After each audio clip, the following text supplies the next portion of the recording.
అంగన్వాడీలను కలవడం జరిగింది, ఎస్సీ ఎస్టీలను కలవడం జరిగింది, శక్తి బూత్ కేంద్రాల దగ్గర కూడా వాళ్ళతో కలిసి కొన్ని విషయాలు చర్చించడం జరిగింది. సాయంత్రం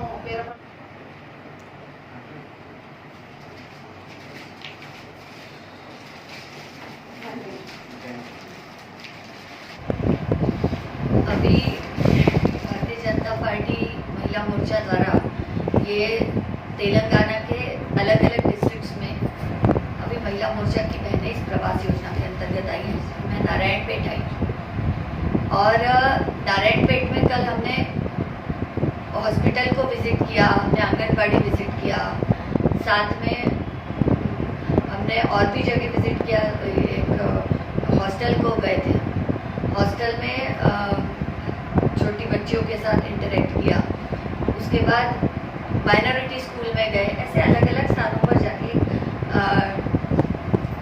हमने ट्राइबल बस्ती में टाडास के बीच जाके बात की, तांडास के बीच जाके बात की। ऐसे अलग अलग कार्यक्रम यहाँ आज अलग अलग अनुभव लेने को मिला। इन ऑल जो यहाँ पर देखने को मिलता है, आज जब हम हॉस्पिटल के लिए जाते हैं तो वहाँ पर एक बड़ा ऑक्सीजन प्लांट केंद्र की सरकार ने दिया है और इस ऑक्सीजन प्लांट को देने के बाद भी वो ऑक्सीजन प्लांट जब हम वहाँ देखने पहुँचे तो वो बंद था। हमने पूछा ये बंद क्यों है, तो कोई बोला इनॉग्रेशन नहीं हुआ है। बाद में हमने बोला इनॉग्रेशन क्यों नहीं हुआ, फिर ये क्या है। फिर उतने में दौड़ते हुए लोग आए, उन्होंने बोला कि भाई ये नहीं, यहाँ से ऑक्सीजन हमको मिलता है। तो हमने कहा फिर ये बंद क्यों है, किसकी ड्यूटी है। तो वो एक दौड़ते हुए है, बोले नहीं खोलते हैं, तब जाके उसको खोला। वहाँ एक इतना सा भी कहीं मेंशन नहीं है कि केंद्र की सरकार ने इसको चालू किया है या मोदी जी का कहीं एक नाम भी नहीं है, माननीय प्रधानमंत्री जी ने उसको ऑक्सीजन प्लांट को दिया है।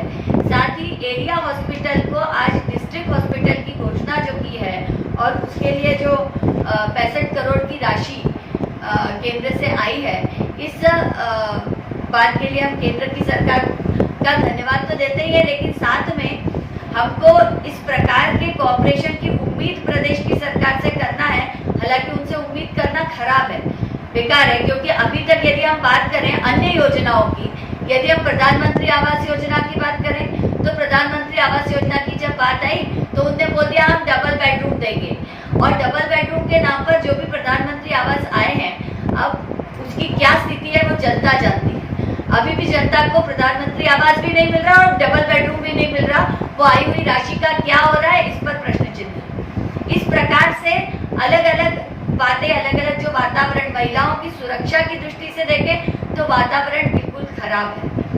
सुरक्षा की बात करें तो यदि अभी हम सब जानते हैं कि लिंकर्स कैंप में उनकी लड़की का नाम आ रहा है। यदि हम 1 माह पूर्व की डॉक्टर प्रीति की घटना जो सुसाइड हुआ था उस पर बात करते हैं तो कहीं न कहीं उसके जो उसके रैगिंग लेने वाले थे उन्होंने भी ड्रग्स और ड्रिंक्स करके ही उसका रैगिंग किया था। तो इतनी बड़ी संख्या में जब 15,000 वेज शॉप यहाँ पर हैं तो ये भी सोचने की बात है कि इस प्रकार से वातावरण को खराब करने का, फिजा को बिगाड़ने का काम जो यहाँ पर हो रहा है उसको ठीक करने की जरूरत है। चूंकि मैं मध्य प्रदेश से आई हूँ तो अभी हमने तो मध्य प्रदेश में बड़ा डिसीजन हुआ है, वहां पर सारे हाथों को बंद कर दिया गया। इस प्रकार से एक संवेदनशील सरकार यहाँ पर अभी जब चर्चा के दौरान ध्यान में आया कि माइनर बच्चों के साथ अत्याचार की स्थिति बन रही है। माइनर बच्चों के साथ अत्याचार मतलब ये घोर अपराध है। और मध्य प्रदेश की फिर से बात करूंगी क्योंकि वहां से मैं आई हूँ, नर्मदा तट से कृष्णा तट पर आई हूँ और कृष्णा तट पर ये चाहती हूँ कि इस प्रकार का वातावरण, संवेदनशील वातावरण बने और संवेदना रखते हुए उस पर निर्णय हो, क्योंकि मध्य प्रदेश में 12 वर्ष तक के बच्चियों के साथ यदि गलत काम होता है तो उनको फांसी की सजा का प्रावधान है। यहाँ पर यदि इस प्रकार से होता है तो सरकार उसकी तरफ ध्यान भी नहीं दे रही। तो ये टीआरएस की जो गवर्नमेंट है, इसको ये विचार करने की जरूरत है कि वो जिस प्रकार की बातों को कहते हुए सरकार में आई थी, उन्होंने इरिगेशन के लिए बड़ी बात कही थी और नारायणपेट में बैठी हूँ, नारायणपेट में इरिगेशन प्रोजेक्ट, पानी का प्रोजेक्ट की क्या स्थिति हम सबके सामने है। आज पानी के प्रोजेक्ट की यदि हम बात करते हैं तो यहाँ पर स्थिति, उस पर कोई एक्शन अभी तक नहीं हो रहा है। हम जब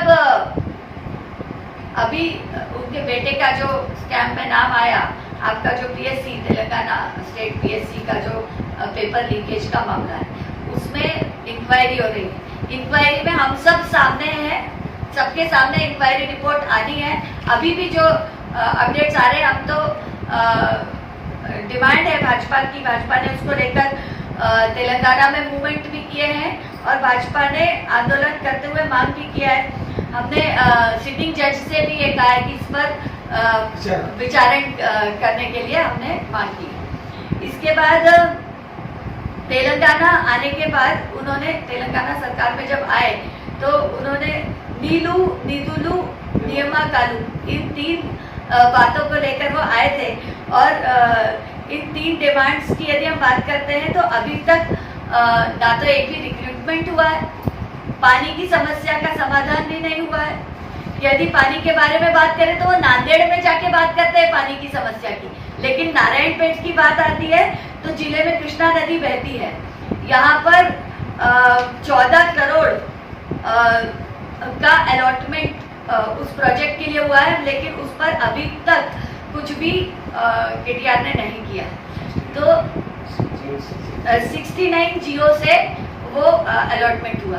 तो इस प्रकार की जो परिस्थिति सामने आती है, उस परिस्थिति को ध्यान में रखते हुए कहीं ना कहीं आवश्यकता होती है प्रगति के लिए तेज रफ्तार से दौड़ने की। जो काम होना चाहिए, पैसा सैंक्शन हो रहा है लेकिन काम नहीं हो रहा क्योंकि डबल इंजन नहीं है।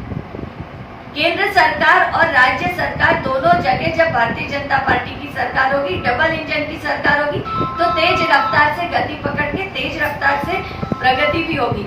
यदि आज केंद्र में भारतीय जनता पार्टी की सरकार है और केंद्र से जो फंड सैंक्शन होके आता है, यहाँ आके उसका नाम बदल दिया जाता है, यहाँ आके उसको दूसरे तरह से प्रस्फुटित करने की कोशिश करते हैं, या तो फिर उसको सैंक्शन ही नहीं करते, उस पर काम ही नहीं करते, डीपीआर साइन नहीं करते। इस प्रकार की परिस्थितियां सामने आ रही। तो इसलिए हम जनता से भी अपील करते हैं कि डबल इंजन की सरकार लाना होगी, भारतीय जनता पार्टी की सरकार लाना होगी, वातावरण को बदलना होगा और एक सेफ वातावरण, महिलाओं के लिए एक अच्छा वातावरण लाने के लिए भारतीय जनता पार्टी की सरकार को भी लाइए केंद्र में। और जब यहाँ पर डबल इंजन होगा, हम सब मिलकर एक नई रफ्तार पकड़ेंगे, प्रगति की रफ्तार पकड़ेंगे।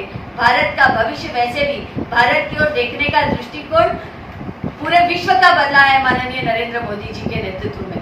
तो आज हमको भी आकर उस पर काम करने की जरूरत है। एक बात और आपको बताना चाहूंगी, क्योंकि मैं मध्य प्रदेश से आई हूँ और वहां पर जब बेटी जन्म लेती है तो उत्सव का वातावरण होता है। एक समय था जब बेटी जन्म लेती थी तो बोझ लगती थी कि अब बेटी जन्म ली है, शादी करना है, ये सब बातें होती थी। लेकिन आज जो वातावरण बना है, बेटी जन्म लेती है तो वो लखपति पैदा हो।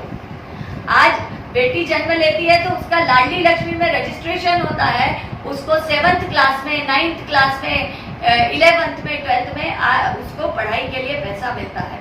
2 बार 2-2 हजार, 2 बार 4-4 हजार। उसके बाद 12th जब वो होती है तो 12th के बाद उसको 1 लाख रुपए की राशि मिलती है।